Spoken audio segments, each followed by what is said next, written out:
Hello, friends. In today's episode, we talked to Megan Alisa, an evidential psychic and spiritual medium. She's so down to earth and cool, and we talked about trance healing, spirit cabinets. I learned that ectoplasm is a real thing and not just a Ghostbusters thing, and we also talked a lot about healing and trusting yourself. She's basically my new therapist. I'm your host, Lauren. They say I'm Frank. We are a married couple learning how to develop our own intuition, and this is episode 29 of Clairvoyaging.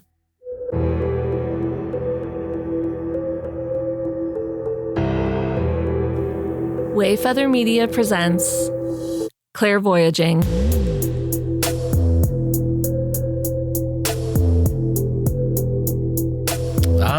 Snapping it out. She is snapping it out. Yeah. Hi. Lauren's twerking right now. I'm in my seat, twerking it. Is that what they call it? No? Mm-mm. Hello, everybody. Hello, everyone. Well, I hope you're having a great day, guys. Frank, you having a good day? I think so. Okay, that's hopeful. So we have, guess what, Frank? What? We have a new review. We do? Yeah. Well, someone's getting a promo pack. Do the buttons. Oh, I have a... Oh, is that what you wanted? No, I wanted like a horn. I have a... Oh, no, actually, no.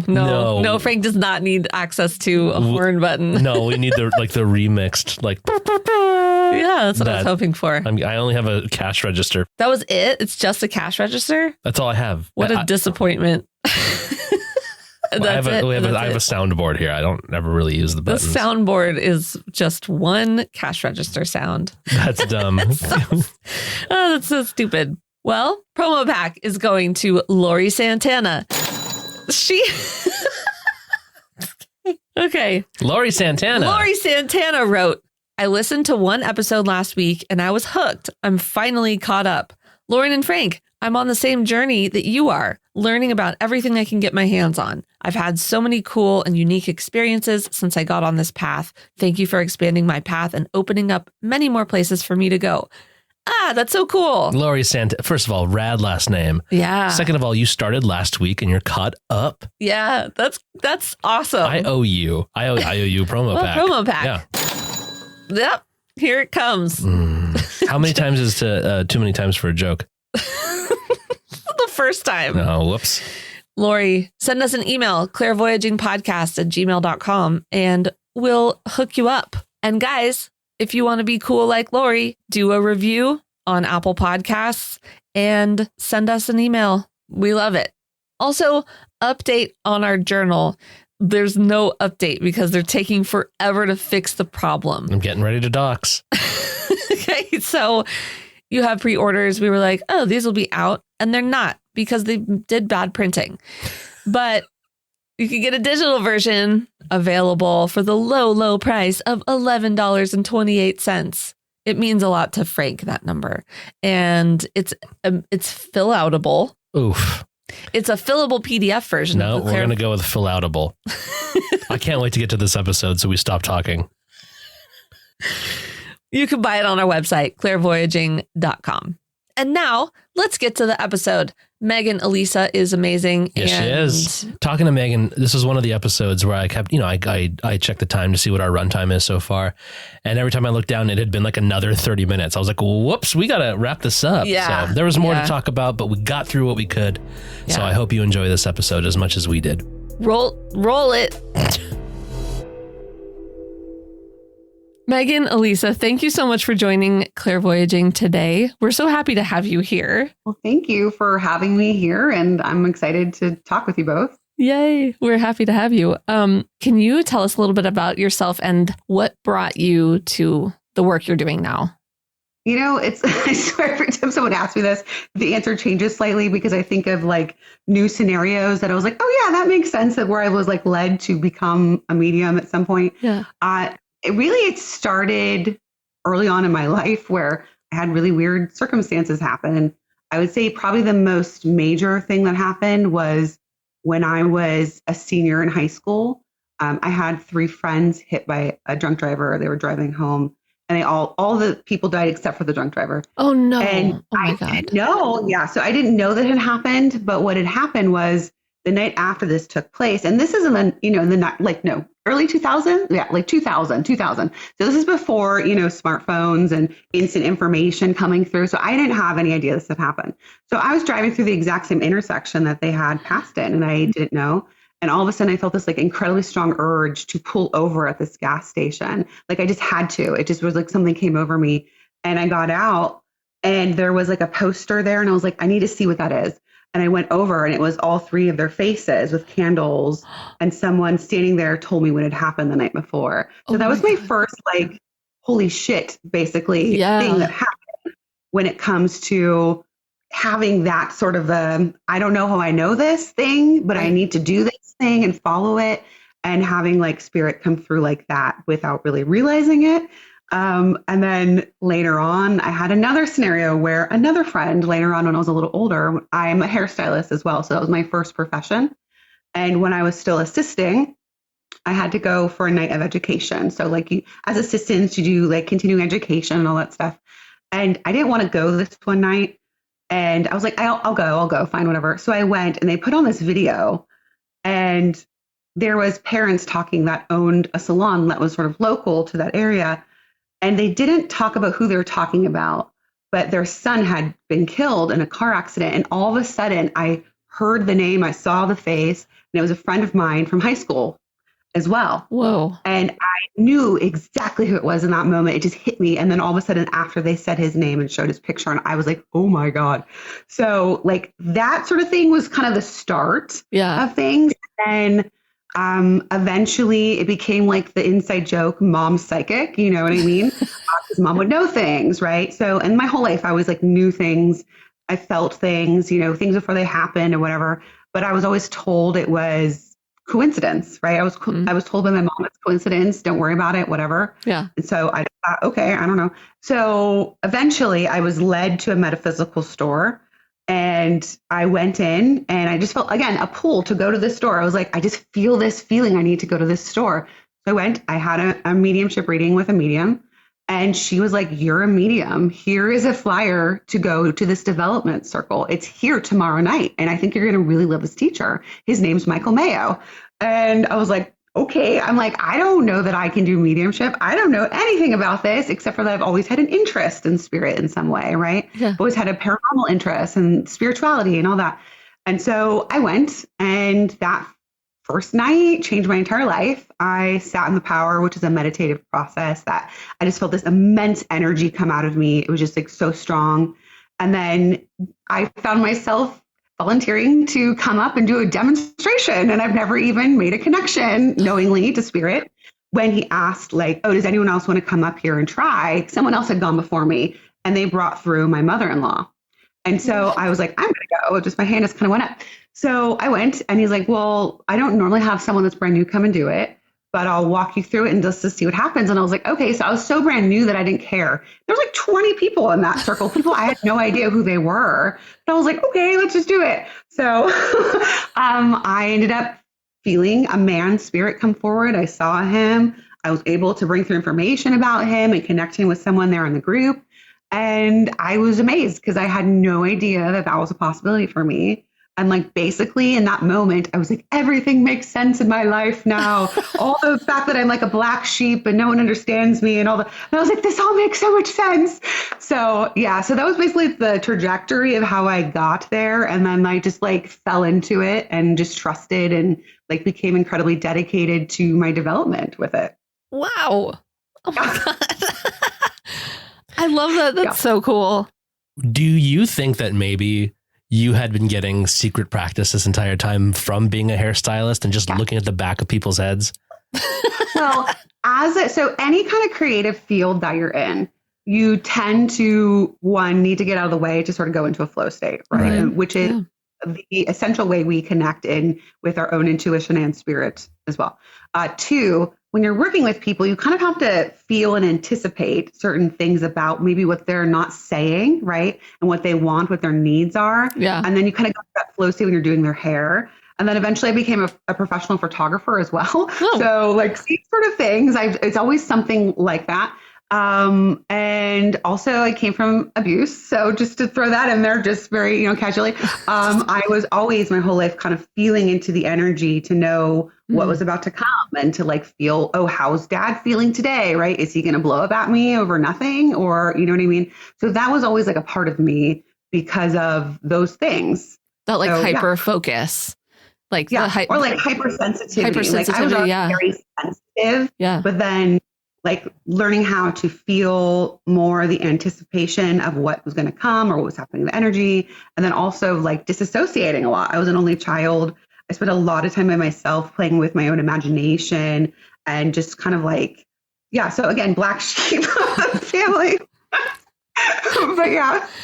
I feel like that's how, people who are sensitive or empathic, like a lot of times it can be because like a sensitivity was really picked up at that time. Or it seems like we've come across a lot of people who, because of their former trauma, have developed those things just from having to, turn inward and like focus on feelings and or have to hyper focus on an individual to the point where like you're trying to anticipate what they're going to do next. Mm-hmm. Which like, it's probably the worst way to get practice, but yeah, not great. But also I'm kind of like, well, I think at this point in my life, I look back on my life and I can take the good with the bad, right? I can see it for what it is and why things happen. That doesn't mean I'm saying like, it's okay, right? I'm not saying, that I deserve that or that I should have had that or any of those things. But that they did happen and that I know my dad in the spirit world has taken accountability for that. And he comes through all the time to my students and other professional mediums and apologizes. And, I know that that's something that they do on that side. Right. And they recognize and understand the impact that they have. So I at least have that. And then also I've developed past those things. I've had therapy. I've healed. I've learned more about myself. I've learned how to be a better person and to be the kind of parent I want to be for my children. You know what I mean? So it's like we have these cycles of abuse until we stop them and change something. So that's like a part of it, right? Like for people that are developing spiritually, learning about yourself, connecting with yourself. That's like one of the most important key things to start with. That's what we've been talking about shadow work a lot lately, and I'm still kind of learning what that is while I'm doing it myself. Shadow work and like inner child stuff. Listeners probably just keep hearing us like either on the verge of tears or talking about trauma and stuff. Yeah. It's not fun. Like healing work, people talk about spiritual awakenings, right? You're like, ooh, it's going to be all amazing. There's crystals and like ghosts and who knows, right? Something amazing. And you're like, no, it's a lot of crying and a lot of like realizing your reality is not quite what you thought it was. And maybe having disconnects with people that weren't very good in your life for you and going down a different path and having to trust that and to know, finding your way to your own people, right? And that you're supported through an unseen world that exists, right? So it's well worth it. I do want to say that for people that are going through this, maybe they're the beginning of their journey or they're somewhere in there with that journey, it is well worth it. I promise you. Yeah. Yeah. And turning your trauma into wisdom for others, there is something, I don't know. I keep feeling like there is usefulness to like using trauma as a tool to teach others or help others. Like, well, I got to do something with this. So I might as well, walk somebody else through their, like for me, it's, grief or loss or whatever, infertility, like all these different things where I'm like, I got to use it. Otherwise I'm just going to be like a victim, Yeah. Over the past few weeks, we've been really into the concept of alchemizing trauma into not just healing, but also humor, which is kind of like, before we had the podcast, even we were just like, we have our day jobs, but then we also like, we're writing like comedy short films or Lauren did a lot of improv, and we're trying to find where we can bring people who have no experience in the psychic world, getting them to come over and realize that interfacing with psychics and mediums is actually can be a very useful tool in your healing journey, your spiritual journey. And absolutely. I think that what episode is this going to be? 28 or something? I think it's taken us 29 episodes to figure out exactly what the hell we're about. And this is it. So we always end up talking to like amazing people like you. And then we spend a lot of time on trauma. Well, who can raise their hand and say they have no trauma? I know. No one. Yeah. You know what I mean? So it's a major topic because our society, at least here in the West, doesn't really give us tools of how to deal with those things. And when there are tools, they keep it difficult to get to, right? Yeah. Therapy is not easy to access for everybody, right? Yeah. Or they stigmatize it, right? Mental health is looked at as like this negative thing. Or in the spiritual community, they stigmatize it and they say that, or they say that the mental health issues you actually have are just some spiritual thing that you're experiencing. No, they both can exist. You can have actual difficulty with your brain and have actual mental health issues and also to have a spiritual connection. Yeah. Right. So it's not one or the other. And like how stigmatized everything is. It's very hard to, when you're not paying attention to those things and not separating those two elements too. What is a mental health issue and what is an actual spiritual issue? What is it's one clump of maybe I'll address that one day, but I got to go to work right now and make some money because that's the only way this country thinks you're useful for anything. I'm on a tear. Capitalism. Yeah. Well, I hope things change. I know it's slow to change, right? Things are slow to change and sometimes things break before they change, right? Certain things have to. But I'm hopeful that if people start really realizing that if we each individually start working on ourselves and doing the healing and doing the changes we actually want to see in the world with ourselves, then that adds up, right? That really does, because we can only control ourselves. Mm-hmm. And what we do with ourselves makes a huge difference because that has a reflection to other people, right? We're mirrors for people. We're examples for the people around us, our children, our neighbors, the people we interact with.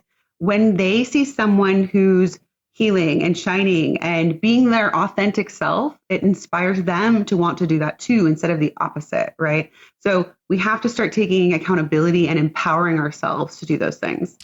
That's so true. Yeah. And I get it too, that like addressing these things, it's scary to live into your own authenticity too.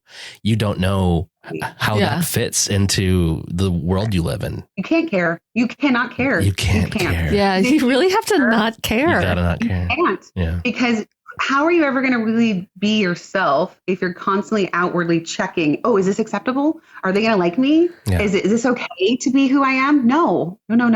You just show up. And the people, when you really show up as you are, the people that vibrate at that same place, they show up.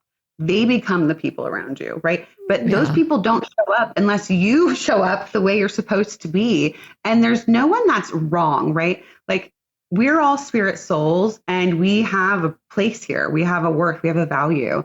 And that authentic thread as a part of the greater tapestry of life is meant to be as it's meant to be. Yeah. We can grow, right? Depending on our subconscious programming, depending on our life, right? There's going to be areas where we can see that we can make changes and we can do something better and we can be realistic with ourselves about where that needs to be without being harsh to ourselves, without judging ourselves and being jerks, right? We can do it softly. We can say, okay, I can see that and be objective with ourselves. And I can start growing in a direction that's more positive for me or whatever, right? And that's okay. Right. Yeah. The thing I'm still working on the like not checking in with Frank about like, is this okay? Like with something that I write or something that I'm an idea or something like that's just my own like trauma and like self-doubt and self-worth. Okay. And I have tools for you. Hold on. Okay. So this is what I want you to start doing instead. Every single time you want to, and this is obviously if you want to, I'm not telling you have to do this, but this is a tool that you can use for anybody. Anyway. When you feel that need to start checking outwardly like that, I want you to start asking yourself, how do I feel about this? Does this make me feel happy? Do I feel good about what I've done here? Yeah. Or do I feel like I can do some tweaks or whatever? What is it about this that's making me afraid that someone's not going to like it or I need to have an approval from them, right? Like what was coming to me in the moment that made me write this, right? Let me honor that. It's okay. People, when it comes to creativity, they put so much emphasis on the outcome of what it's going to be and where it's taking you or how people are going to see it instead of the process of it. And the process of it is when we feel alive. The process of it is the creative part of it. The end is where other people get to enjoy it just as your creative process is what it's meant to be, right? Things aren't meant to look like everything else. That's boring. That's boring and no one wants that. Right. Hollywood keeps trying to do the same thing over and over again. And how many people are on like, why can't we just have a new movie? Why can't we have a new creative idea? Right. Yeah. So like really dig into the fact that you have a unique voice. You have a unique thing that's coming through you to be manifest into the world. And Megan, you're going to get Lauren crying. Already? No. It's always stuff like this that's making me like, she's getting me. Yeah. It's okay to have him read it, get his opinion, but don't change what you're doing because someone else doesn't get you. Do you know what I mean? Yes. Like, it's not coming to him. It's coming to you for a reason. It's meant to come through you the way it's meant to come through you. I love that. Yes. Okay. Yeah. Pause before feeling like I need to ask, is this okay? It's always this. Yeah. It's like a checking. You've got such a smirk right now. Yes, I do. Because he'll be like, do you like it? And I'll be like, yeah. Oh, you're being very kind. That is not what I say. Make myself smaller. I say, this is your thing. Why are you asking me? I give Lauren a lot of aggressive love. Yes. I say, go away. It is important to you. Don't talk to me about this right now. It's usually about like social media posts too. I'm like, I hardly do social media. Please no. I trust you. Post anything. It's hard, I think, when you're still kind of finding that strength in your inner self, right? And like getting to know yourself, and just don't be mean to yourself about it. Like if you do have those moments where you're like, I feel that need, where I need that validation. Okay, that's okay. We just want to learn to try to give that to ourselves as much as we can. Right? Yeah. Which is why I bought a banana suit and a sign that I will be pointing to real estate down the street. This is what my authentic stuff. Yeah. I love it. Only open houses. Frank will be dressed like a banana. TikTok. That will do well for you, like reels. Oh man, so, we got to waxing philosophical real fast. Yeah. You know me. That's just how it is. I love it. You were like right in line with us. This is like our daily conversation. So it's like you're just sitting in our living room with us. Did your mom ever come around to like, it's not a coincidence? She believes me, like when I tell her about things. But there's always this slight hesitation in her voice of like, like almost like, okay, did you get the grippy socks yet? Do you know what I mean?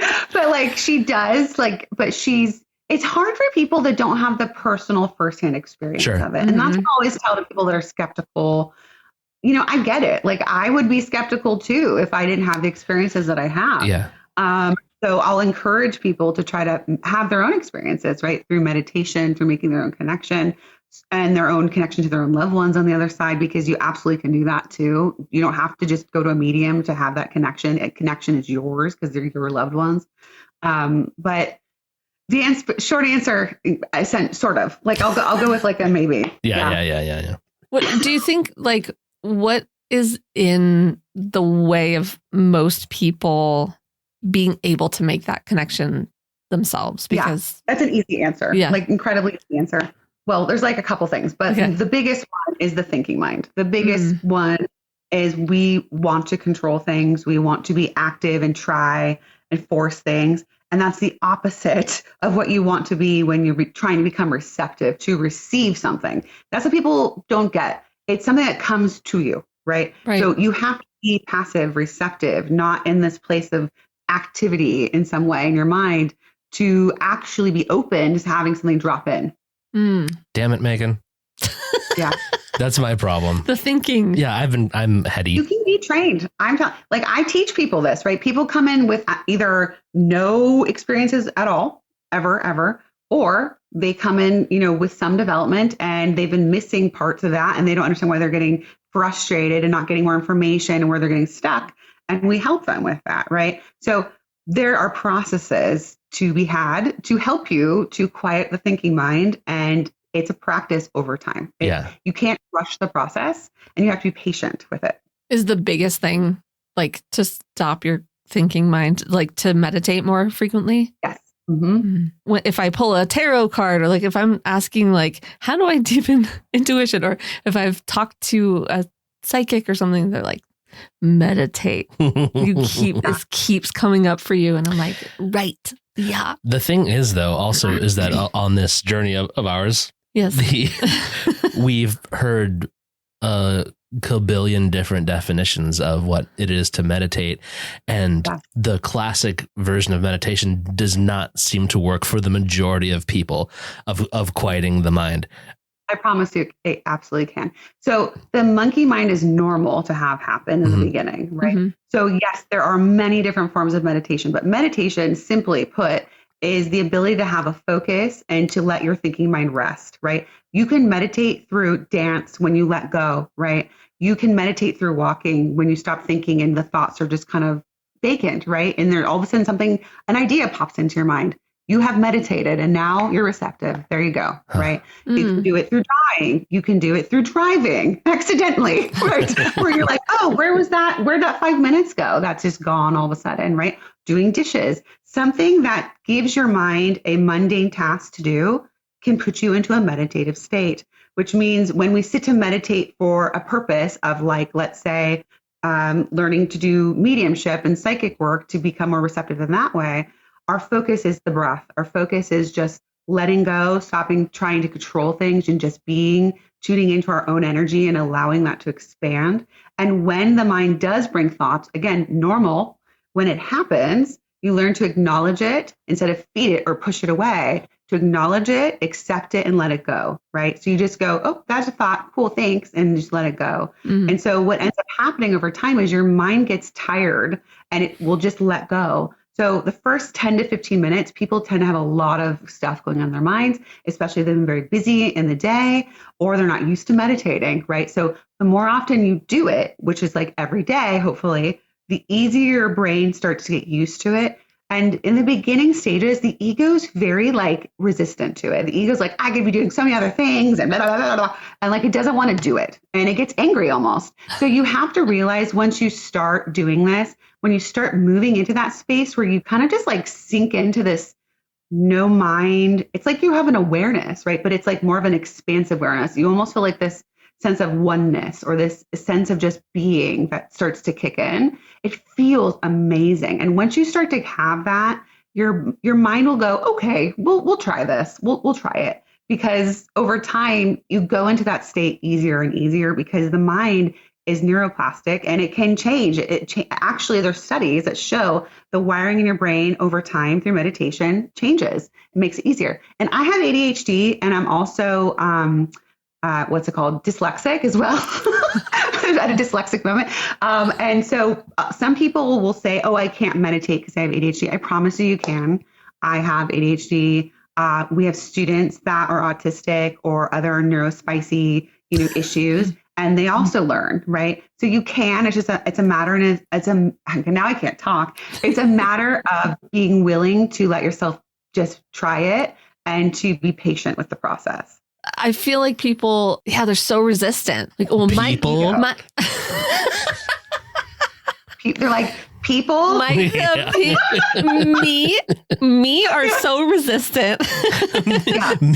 Me are so resistant. I've only been trying to meditate in the last year, maybe. I had that thought of my brain doesn't work that way, or I don't know how. I don't know how to do it right. And then, which I feel like is just an excuse for just not trying. It's again normal. I'll call myself out for that. Okay, so for mediumship development specifically, or psychic development specifically, there's a desire that you have to want to become more connected and aware of spirit, or aware of more information intuitively, or your guides, right? So you have that desire, you have that little bit of cheese dangling, right, as the little rat, to kind of have a reason to do it. So I think sometimes finding a goal for your ego to be like, oh, I want that, right, can be helpful, because then it's willing to participate. It's like, fine, I want this thing, so I have to do this to achieve it, right? So in order to bring yourself to that space, you may have to first go there. Secondly, carving out time every day that it's about the same time of day will help you get into a routine of it. And just making that a part of what you do becomes much easier. And again, you'll become less resistant because it just becomes a part of the routine that you do. Right. Yeah. I like this, using your ego. Yeah. Using your ego as a tool. You know, it's like we in the spiritual community, we in the spiritual community, we'll paint the ego as this like bad thing, right? Now, when it comes to bringing through information psychically or mediumistically, we don't want to be including the ego because then we're filtering through in a way that's not helpful. Right. But the ego in general has either more negative or positive attributes depending on where you're at with your own self-development. And the ego itself is a tool to be living in a physical body, and it's needed and it's a part of us, and it's not bad or wrong. It's just it's really the victim of the environment you grow up in to start with. And then you then become empowered to start making changes to make it more positive when you start to bring it to light and notice and be conscious of things so that you can become more responsive and less reactive. Are you looking directly at me? No reason.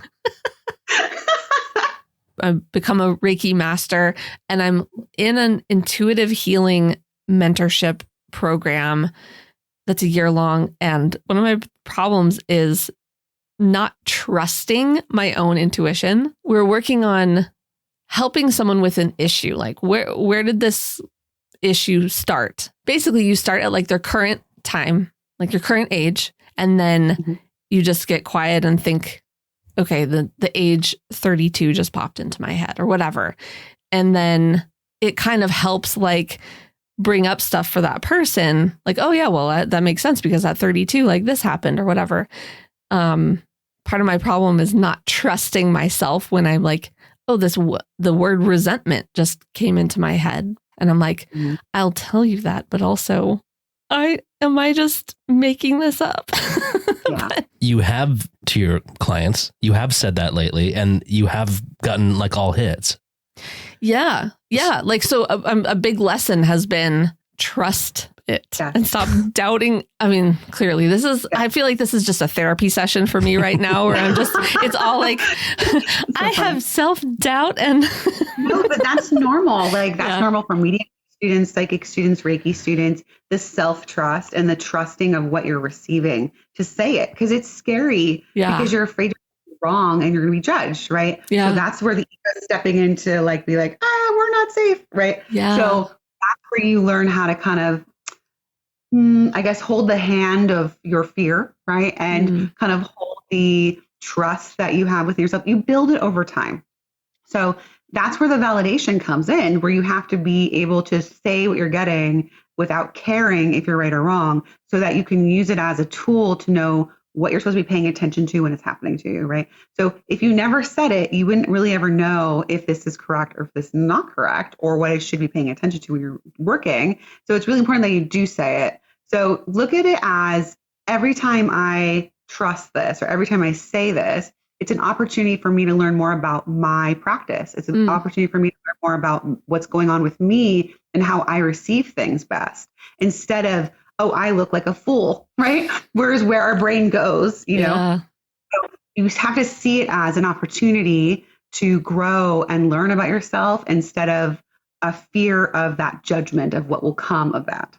I did class in groundlings too. And I was like, I don't belong here. I'm not like, I told myself that before class even started, and then like had a great like performance, like did a whole like thing. And I was like, man, why do I just doubt myself too much? But yeah, but if I had never done it, it's just like, if I never say the thing that comes into my mind, like you don't know. And some of that is just really trusting, letting yourself just be yourself. Exactly. Yeah. And then when you get that yes or that no, then you know, right? You know kind of what's going on. And so that's a really, really important part of the process. Yeah. Got to do it. I was on your website and I noticed you had mentioned trance healing and trance mediumship. I don't know what that is. Could you tell me? Okay. Sure. Yes, I can. So first, let's talk about, do you know what mental mediumship is?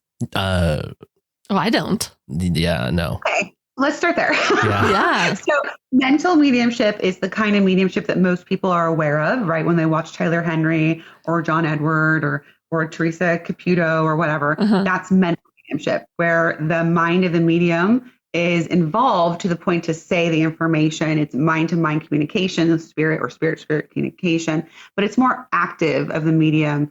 Whereas trance, which is actually under the same umbrella, but is a much more passive state that the medium goes into, where there's a blending with the spirit, either a spirit loved one or a spirit guide that comes through.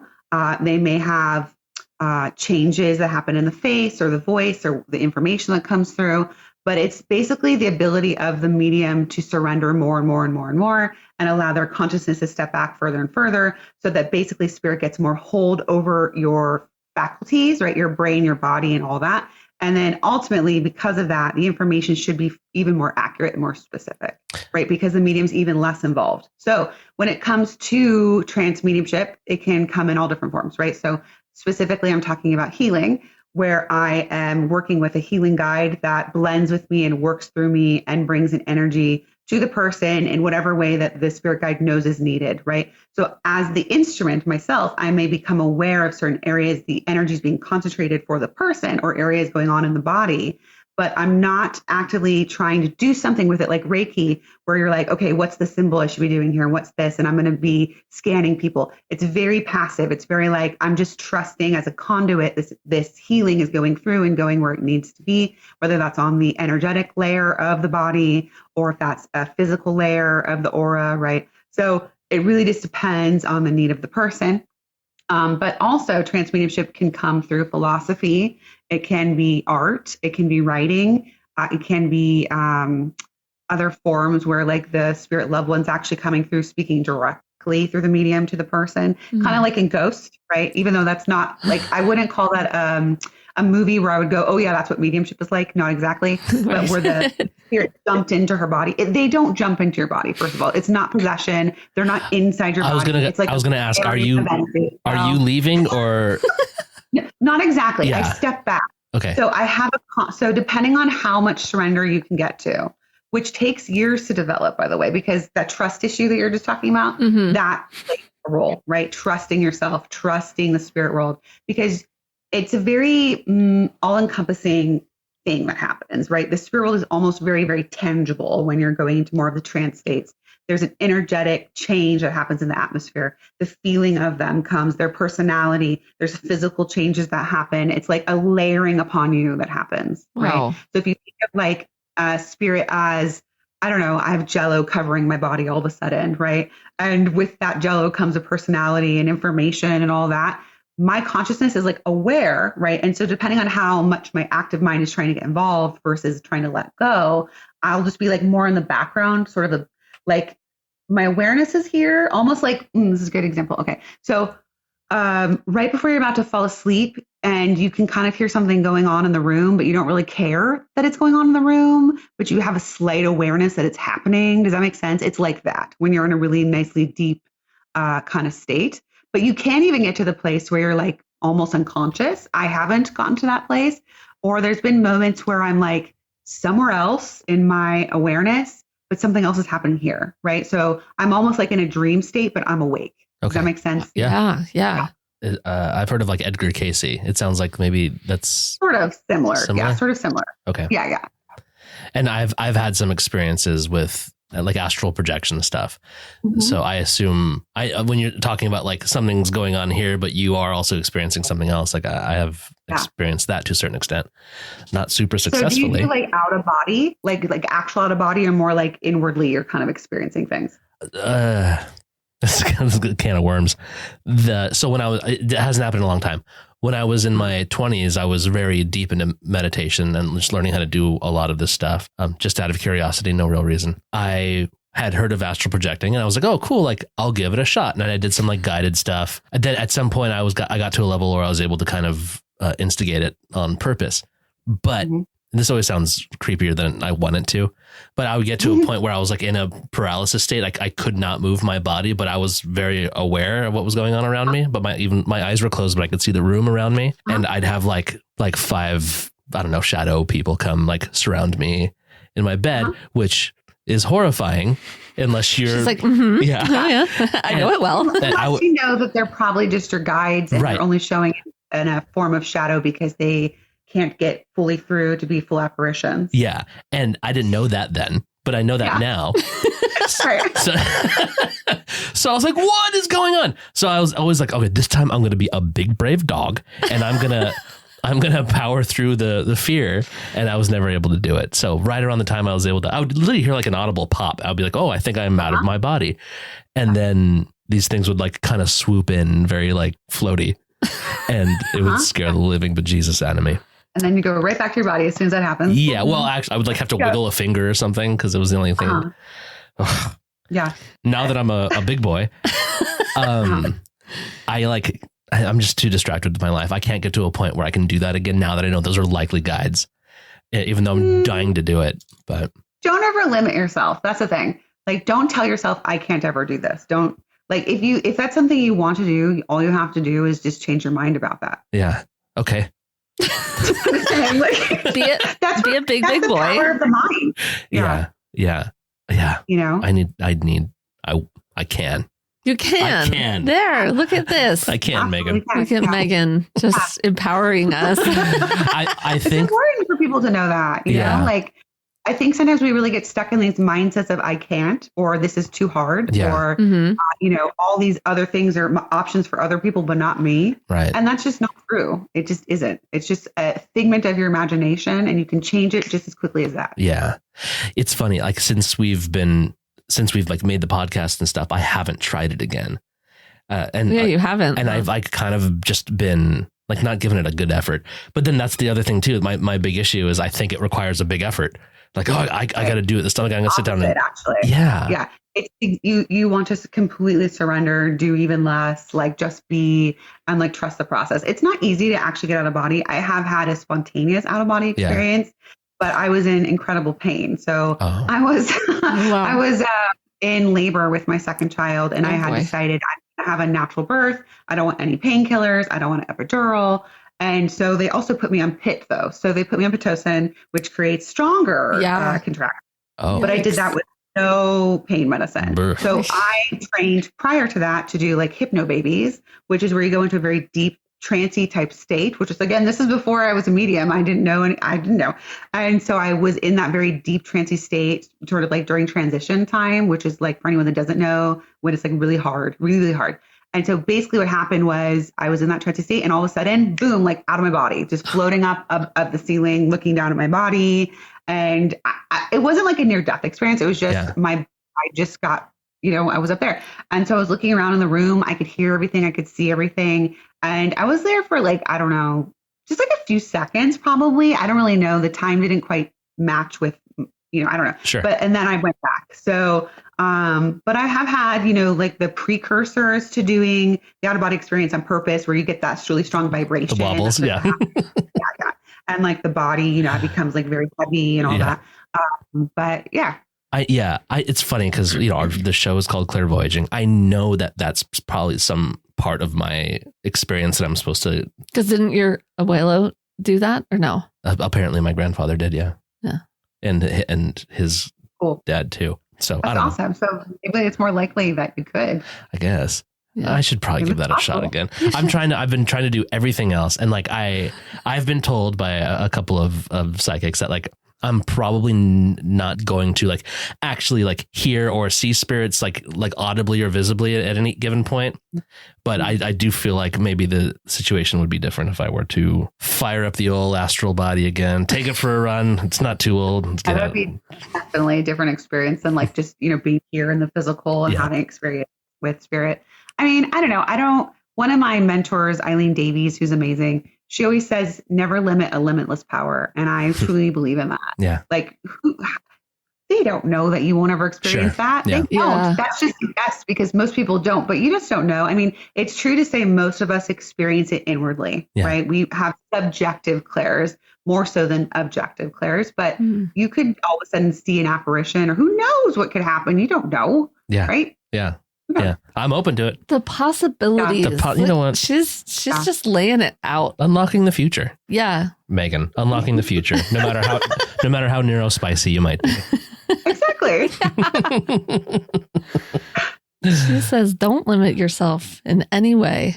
Okay. Astral project, Frank. Let's do that.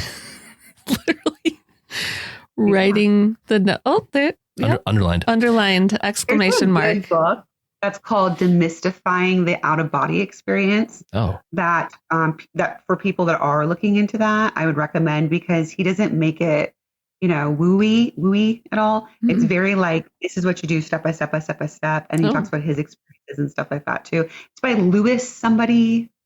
But if you just look that up, you can find it on Amazon or wherever. That's a good one to check out. That's cool. So you're saying I should stop like checking in with the neckbeards on Reddit? I mean, you can. I don't know how much it's going to help you. You never know. But yeah. Do the neckbeards talk about out of body? They don't. I think that's the problem. Okay. I'm looking in the wrong places. I can answer that question for you. Oh, boy. So you defined trance mediumship, and then I guess healing is the same thing. You put yourself in that state and to allow spirit to come through. Yeah, I forgot about that question. Did I fully answer that? I think you did. Yeah. You're good. Yeah. And then some. Okay. So also when I was on your site, I saw Oakbridge Institute and Arthur Findlay College. Correct. Yeah. Now, Arthur Findlay is in England, right? Yes. Yeah. Mm-hmm. Okay. That's correct. I've heard of like psychic colleges where you can like kind of practice, but I don't know like how it works or what it is. Can you tell me a little bit about that? Yes, I can. So for one, Oakbridge Institute is the school I teach at. So I'm a founding member with Medium Michael Mayo. He owns the school, but we co-teach and everything there together. So that is our school where we have all the courses and weekly circles and workshops and all that kind of stuff. He was a mentor of yours, right? Yes. Yeah. Okay. Yeah. He's one of my best friends. Teacher, and he taught me how to teach. I spent years learning to do that prior to actually stepping into the role of teacher as a mediumship development teacher. And I take it very seriously. So that's our school. And we try to uphold the highest standard we can for mediumship development, psychic and mediumship development for people, and to help them understand the ethics and the integrity and the responsibility that comes with the work of doing it, and to help them find the best process for them, for their connection, and to really learn to lean in on that, and to know that their connection is the most important thing, like their connection with spirit, and to be able to bring through information that's specific and accurate and consistent. So that's that school. So Arthur Findlay College, though, is a spiritualist college in Sussex, England. And I love it there. It's magical because it's an old manor house. It was donated to the Spiritualist National Union through Arthur Findlay. So he was a scientific-minded man who became a believer through the mediumship, I believe, of John Sloan. And the information that came through was so specific, no one would be able to know about it, and over again. And he has books that you can read about his experiences with mediums and all of that. But he ended up donating his amazing manor house to the Spiritualist National Union because he wanted it to be made into a school to help mediums develop and to help spread the truth of spiritualism to the world. So that's where that comes from. That's and so there are classes that are held there, and they're like week-long classes typically, and you do mediumship all day long. You live there as well, so you stay there on the camp, like I'll call it a campus, I guess, even though it's a house. But you stay there. You can either stay there by yourself or you can have a roommate. And then, you eat there. They have a kitchen. They have tea time. They have horses. There's neighbors that have horses, and sometimes people like me will steal an apple and feed them. I'm not gonna lie. This sounds a lot like Professor X's school. It's so I call it like Hogwarts. Yeah. Hogwarts, and it just has this magical energy because of the amazing mediums that have worked there through over time, like Gordon Higginson. Gordon Higginson was the president of the Spiritualist National Union for a very long time, for anyone that's unaware of him or that sort of thing. And he was just an incredible trance medium. He was a physical medium. He was a mental medium, and he taught mediumship. And there's a lot of videos of him you could find on YouTube if you're interested in looking into that. But when I was there for one of the weeks, I got to sit in his physical mediumship cabinet, which was so cool because it builds like an energy up into that cabinet. And it was his, and he would sit in it. And so in my experience in that physical mediumship cabinet, when I was sitting, moving into like a trance state, everyone around in the circle was like far away, but like in a circle in front of the cabinet, and it's closed, right? So do you know what do you mean by a cabinet? Okay. So let me give you a little information. So, physical mediumship is a form of mediumship that you first go into the trance states typically, but the things that happen, everyone in the room should be able to see. So it's not like a subjective thing that happens. It would be like spirit lights show up and every single person in the room can see it, or ectoplasm just comes out of the medium and they can make it into different physical manifestations, or there's wrapping on the walls, or there's I'm sorry, levitation. Is ectoplasm actually a thing? Because I thought the Ghostbusters made that up. It is a thing. It is actually a thing. It actually came from spiritualism. Yeah. Okay. From physicalism. Thank you. And Dan Aykroyd, actually, I believe his parents or grandparents were involved in the spiritualist movement. And so he was the one that brought that into the movies. Oh my God. I know Dan Aykroyd's big on spiritualism. Yes, That's why he knows like way more than he should for just making like. Yes.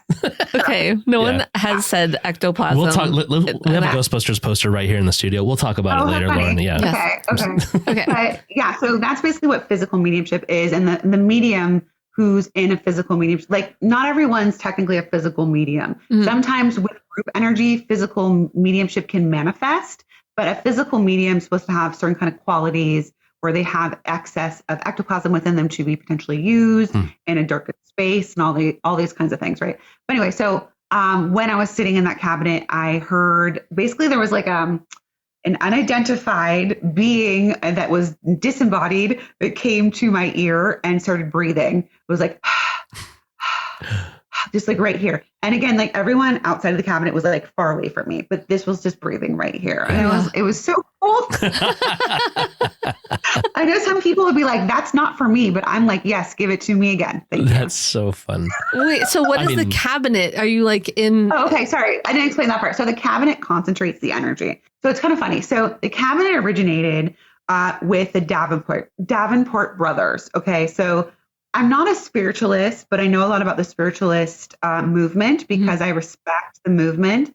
And I think that the mediums of the past should be understood and respected for what they've done. Anyway, so they basically brought in the magician's cabinet to sit in. And what ended up happening was that they realized there was a concentration of energy that built in these like wooden cabinets. And it was able to be used for manifestations of physical mediumship. So the tradition for physical mediums is to sit in some kind of enclosed space, like a cabinet or with a curtain. So like in this space behind me, if this cabinet wasn't here and there was a corner, I can put up like a curtain, right, to make my own little cabinet in this little space. Or some people use like a pop-up tent, right? Okay. And in that and use that. But that's the idea of what the cabinet's for. Is it like the smaller the better? No, not necessarily. Okay. Just because you don't want it to be so small that it's like claustrophobic feeling. Sure. But there's kind of like a standard diameter that was used, again, kind of coming from the magician's cabinet. Yeah. So you were in that cabinet and you felt someone breathing in your ear, or you felt it and heard it? Yeah. So there was like there was like just all of a sudden, as I was sitting and moving into the trance states and letting go, and like the power was building, and I could hear the people in the circle commenting like, oh, it's getting really cold, or they would like feel different things starting to happen. Those are some of like the first indications that something's starting to change and happen for people in the circle. They may start to feel a cool breeze start to come, or they may start to feel, whatever sorts of changes going on in the atmosphere. And then the medium kind of, when they're hearing that, they know, okay, great, I can just let go more. Something's happening, right? So I heard that just kind of come right to my left ear, and I was like, cool. Yeah. This is really funny because I haven't heard a technique like that used. That's the kind of thing I've read about in like old like horror novels and stuff like that. Yeah. That are very like based on spiritualism. That's really, really funny that that's still like potentially in use. Thank you, Davenport Bros. Yeah, that's cool. If something's standing next to you and in your face and breathing, that's not like you don't get feel invasive. No. Okay. No, I'm really lucky in the fact that I didn't come in with any fearful dogma. I wasn't raised with religion or that kind of thing, really. So, and my experiences with the spirit world have always been really loving and supportive. So spirits basically either feels neutral or very loving, typically. I've never had an experience with those in spirit in like a negative way at all. And so when I experience something, I've been trained so well that I just stay neutral. So I just like, oh, that's like same thing when we sit in the power, right? So the meditation of sitting in the power, you learn to train your mind to just notice, accept, let go. So like with the thoughts, anything that happens in the environment or your energy, same exact thing. So when something like that's happening, I just go, I acknowledge it slightly and I just let it go. Because if I don't, it pulls my thinking mind to the forefront and then all of that activity will stop. You just made me realize that I have subconscious fears and that sucks. That's okay. No, that's the first step is to realize it because that's how you change it. Yeah. So that's actually really good. Yeah. That's really good. Because once you understand it, that's when you can start kind of dissecting it. Well, why do I have that fear? Where does it come from? Is it true? Right? Yeah. I do have a religious background, so I do more of your shadow work. I guess it's movie. I'm telling you right now. Movies, yeah. Movies, yeah, and religion and like just fearful things that are spread all the time. Yeah. Like I'm always constantly fighting this on TikTok because people just believe anything that they hear on TikTok and it drives me crazy. Yeah. Because they're just perpetuating this stuff that's like not true or fear-based or whatever. And it's just like a constant uphill battle when it comes to trying to help people understand more about this subject matter in a way that's actually going to benefit them instead of take them the opposite direction. Yeah. Do you like scary movies? No, I don't. Okay. No, did you ever? I don't watch them. I've watched them, but I don't. So I get so immersed in like the experience of movies that there's a lot of don't watch. Okay. Yeah. So if I find anything starts to make me feel paranoid after, I do not watch it. So whether that's like true crime, scary movies, anything like that, I just don't watch it because it doesn't benefit me. Sure. All it does is makes my meditations have my brain start kicking in and start freaking out. Right? Yeah. And I don't need that. So, well, that's step one. Well, we don't watch that many scary movies. Unwatch in your mind The Ring. It's a good movie. I love The Ring. Like there's a lot of good ones. Scariest. Yeah. But also same thing. It's a thing to like when you do sit down and meditate or you do sit down, you're trying to connect with spirit in any kind of way. It's like, now forget that movie. That wasn't real. Like that was just purely entertainment. It doesn't work that way, but it just for a brief second, even if it pops in your head, I know it's enough to distract. Right. So it sticks with you for a bit, you know, like it stays energy in your mind until, you know, you kind of stop watching stuff like that for a while. Yeah. And for me, here's the thing about it. Fear sells and fear controls. Yeah. And fear is the opposite of love. And to connect in with this kind of work, you need to be in a state of love. And so if anything gets in the way of that, I don't want it. Sure. Yeah. That's lovely. Along the same lines of like, I was in anytime I would be like in a deeper meditation, like my thinking brain would recognize it and be like, cool. I just like brought me back and I couldn't like, so shut up, Lauren, you know? Yeah. No, that happens. So like even in, you know, people that are training for mediumship, they can get distracted by getting something right. So they can get so excited by the fact that something's right. They get like pulled out of it. Same thing in like meditation. Yeah. Like, ooh, what's this experience? What's happening? Oh, I feel my guide. Who are you? Right. Yeah. Like all of those things will take you back into your thinking mind. So you learn how to stay in that state of neutrality and just observing, right? You're just like, oh, that's happening. Cool. Like just let it go. All right. Okay. Yeah. On like a daily basis, like how frequently do you have like an experience that you weren't expecting where you have to do the thing that you said, where you like slow down and you just observe it instead of like being afraid? I'm never usually afraid. Yeah. Like That doesn't really happen. Startled maybe on occasion. Startled. But I can tell you, I had a really cool experience last night. Ooh, yeah. I haven't shared this yet. Yes. So I had been walking outside for a little bit, and it was like dusk, right? So it was like just past 8:00. So it wasn't quite dark, wasn't quite light. And I was just asking the spirit world for a sign. So I just said to them, "Can you show me a hawk?" I'm like, I just need to know. I just need a validation. Like, is this going to be okay? Like, can I trust this? Basically, is what I said. Which I'm not going to say what that's about, but I'm just saying. So I sat down outside to just kind of meditate for a couple minutes. I had closed my eyes and I was just breathing. And then all of a sudden I hear a noise. And it was a noise that drew my attention to open my eyes. And when I opened my eyes, across from me on my fence was a hawk. No. Listen, yes. And that I have a video. And I was like, oh my God. Because, like, first of all, I had just asked a few minutes before that. Yeah. Secondly, the fact that, like, the hawk sat on the fence to make a noise to draw my attention out, right? And then I was looking at it, and I was like, oh my God. And then I took some pictures, I took video, and it was just sitting there looking at me, basically, just sitting there looking at me. Oh. And then it let me take a video of it, and then it just flew away. That's so cool. I was in tears, and I was like, oh my God, thank you. Because, like, you don't expect things like that to happen necessarily immediately, right? Yeah. And when it does, it's just so, like, awe-inspiring, right? That the fact that this world is so, I don't know, magical in a way that I think a lot of us don't acknowledge or realize can happen. Yeah. It really is. We were talking earlier about, the mold and, like, trying to be authentic and all that stuff and breaking out of it so that you can be yourself. Things like that happening, like, don't fit into your traditional narratives. And when it does happen, it really is affirming that, like, the universe has your back. Yeah. Which is also something that just isn't a common belief, even though it should be. It's becoming a little more so, but still, like, it's the thing we were saying earlier, like, it's not a coincidence. Like, you literally asked for that.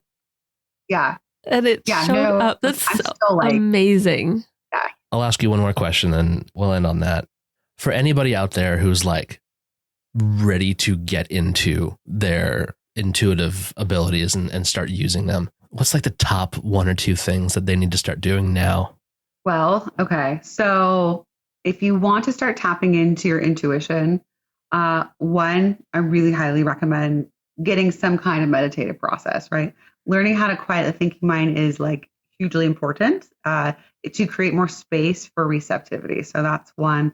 Two, doing the inner healing work is important, because if we don't do that, what we perceive sometimes from spirit or from, like, our higher selves isn't always going to be understood in the way it's meant to be, because it's meant to come in neutrally as information.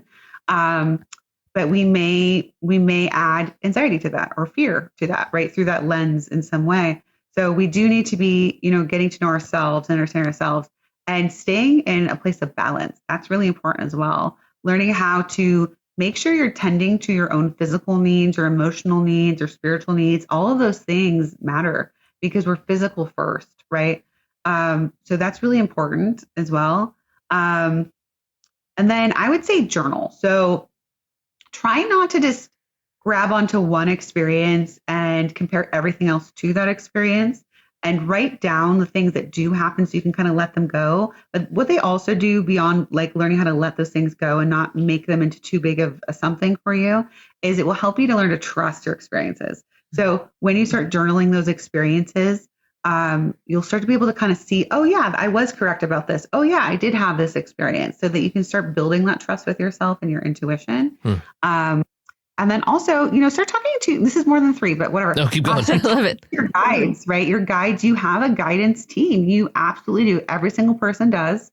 There are no non-player characters. There just aren't. I'm sorry, but people will try to say that, but everyone has a spirit. Everyone has a spirit team. And whether or not you know them, it doesn't matter. They're there. You don't need to know their name. You don't need to know what they look like. You don't need to try to say they're Marilyn Monroe. We don't need to build a spiritual ego trying to actually move into spirituality, right? Yeah. So just know they're there and talk to them. That's the first step, is to build a connection with them through acknowledging that they're there, and then start to pay attention to ways that they may start bringing you information. Now, if you come develop with me as a medium, you will start to learn to feel what they feel like, right? We teach people how to feel their guides, the energy signature of their guides, to feel what that feels like as they come forward, to identify them that way, and to make connections with spirit in general, right? So it's important to kind of start understanding your place, your puzzle piece within the situation, as somebody that's trying to gain more insight of your intuition and build that muscle, essentially, and practice too, right? So practice is helpful. So whether that is through practicing, trying different ways of seeing if you can feel what it feels like in a room, right? Or practicing, seeing if you can feel how many petals are going to be on a flower, or just like different random sort of things, right? Yeah. Or seeing it in your mind's eye, right? There's all different kinds of practices you can do to kind of build that muscle up, but just know it takes time, and don't try to rush the process. That's really the most important thing too. Right. It is funny. I found that like a lot of the things that I might have as an intuitive ability, I haven't necessarily acknowledged as being intuitive. It's just the way it is. And once you like kind of learn to recognize it, you're like, oh, I could lean into this a little bit more. Not everybody experiences this the way I do. Right. Exactly. Yeah. And like detectives call it a hunch, right? But they're receiving information. Right. Yeah. Yeah. So everyone has it. Every single person has that connection, and you can just build it to become stronger if you realize that. Give us all your plugs, your websites. Okay. Where can people find you? Yeah. Sure. So my website is meganalisamedium.com. And that's the only place you can book reading with me, whether that's through a psychic reading, mediumship reading, or trance healing. I just say that specifically because there are people who will pretend they're me and DM people. It's the worst. And then it's terrible. So just know that that's the only way to book a reading. And then to work with me, we have Foundations 1 starting in July, actually. We only do it twice a year. So it's a series 1 through 3, Foundations for Mediumship. You also learn psychism and how to just feel energy, to connect with your guides, all of those things in these Foundations courses. That would be through oakbridgeinstitute.org. So that would be where you'd register for that. And I just want to say too, we also have a few options for people for payments. So there's either like a payment overall that you can do, or there's smaller payments, or we also offer partial scholarships for people in need. So I just want to say that that's an option there. Wow, that's very cool. nice. That's really cool. Yeah, that's fantastic. Follow her on TikTok or Instagram because you've got you've got just great little like bits. And I mean, that's how I found you. I was like, I like her. Thank you. Yeah, I love TikTok. TikTok's my favorite. I hope it doesn't go away. But yeah, it's so fun most of the time. Sometimes it's not fun. When you get the snarky punks. The testers. Yeah. Yeah. Or the judgy people. Yeah. Well, thank you so much for hanging out and chatting with us, and your amazing insight. Yeah. You give us a lot to look into. I'm very excited to dig in. Yeah. Well, thanks. Well, I'm happy to help, and I hope it helps people listening too. And really appreciate you guys having me here to chat with you. Oh, no, thank you. Thank you. We will talk to you soon. Yeah. Thanks so much, Megan. Bye.